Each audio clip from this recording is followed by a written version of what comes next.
These ferocious killers were the size of bears with eagle-like beaks and knives for feet. Their deadliness remains unmatched by modern predators. Their rule was long and brutal, and then they swiftly disappeared forever. These birds ruled over the age of terror. These are the terror birds.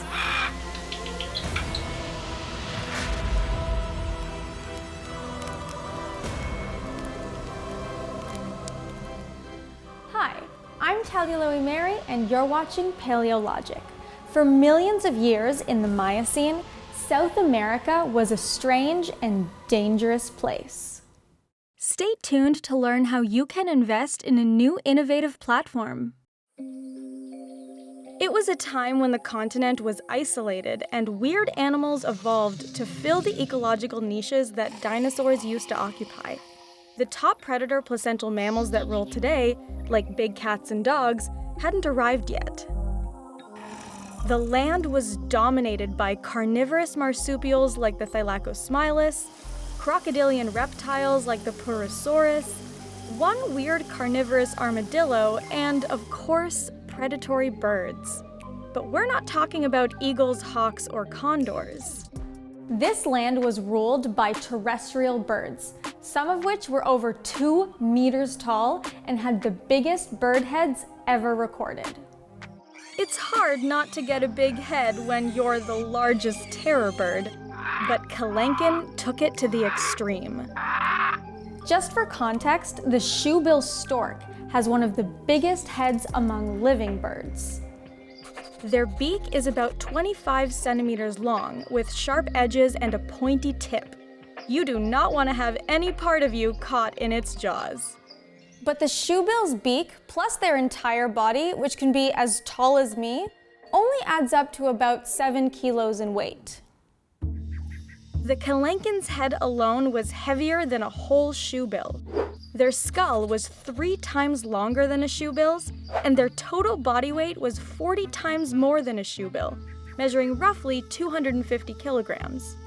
Yes, these birds were as heavy as grizzly bears, except unlike bears, they hunted on 2 legs. So they were in many ways more similar to a theropod dinosaur like Velociraptor than to any living predator. Kelenken was about 3 meters long from head to tail and roughly 2 meters tall. A single peck could probably split your head open, but we're not entirely sure if that's how they got their food. The most common theories are that they killed their prey by pecking it to death or by grabbing them and shaking to snap their neck. It's also possible that Kelenken was a kleptoparasitic scavenger and mostly stole other predators' prey. That means these birds not only terrorized delicious prey animals, but also other ferocious predators as well.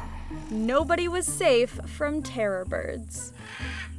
Their fossils have been found in formations in Patagonia alongside extinct rodents like guillaumes and sparacidonts, who are marsupial-like predators. They might have been both eaten by the Kelenken and caught prey that the bird would later steal. Ground sloth babies were another likely prey of the terror bird. Yep, that's the saddest sentence I've ever said. Kelenken was far from the only terror bird. One species was so successful that it was one of the few predators to colonize North America during the Great American Interchange. This was Titanus, a badass name for a badass predator who lived from about 5 to 2 million years ago. It was slightly shorter than Kelenken and much leaner. It weighed roughly 150 kilograms, about the same as a jaguar or a small black bear. But as we know from those modern animals, that's plenty of weight to be a fearsome predator. So far, fossils of Titanus have only been found in Florida and Texas, and there's a huge geographical gap between them and their closest relatives in South America. That means that there were likely other terror bird species that exploited the rainforest habitats of Central America. We just haven't found them yet. That might be an interesting project if you're an emerging paleontologist.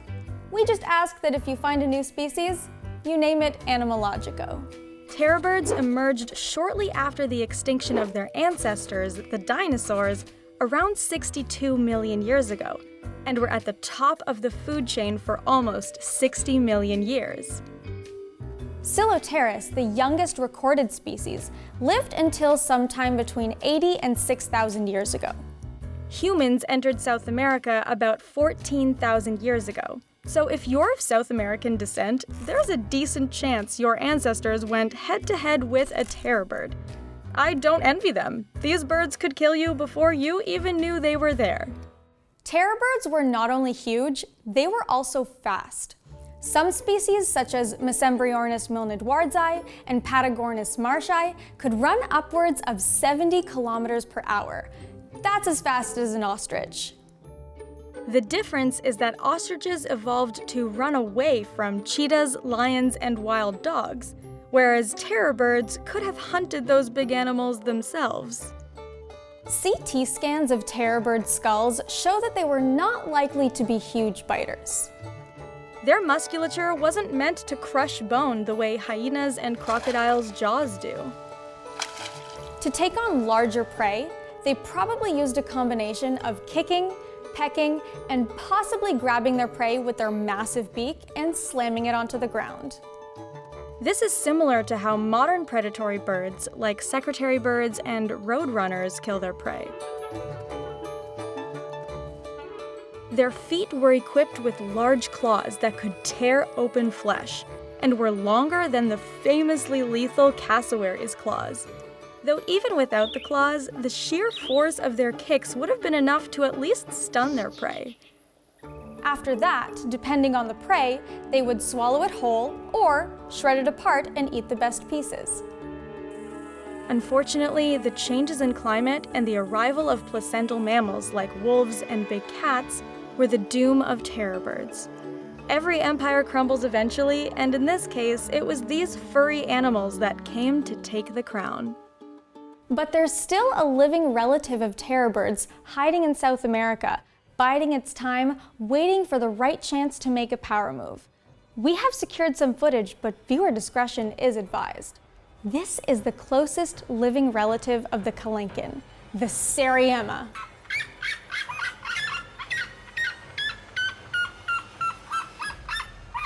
Okay, they're not as terrifying as their extinct cousins, but they do exhibit a lot of behaviors that are associated with terror birds.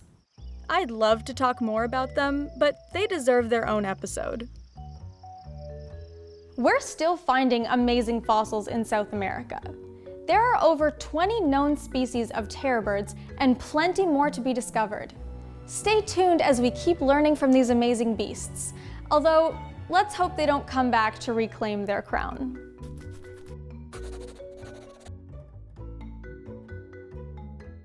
Although terror birds were pretty scary, investing in art doesn't have to be.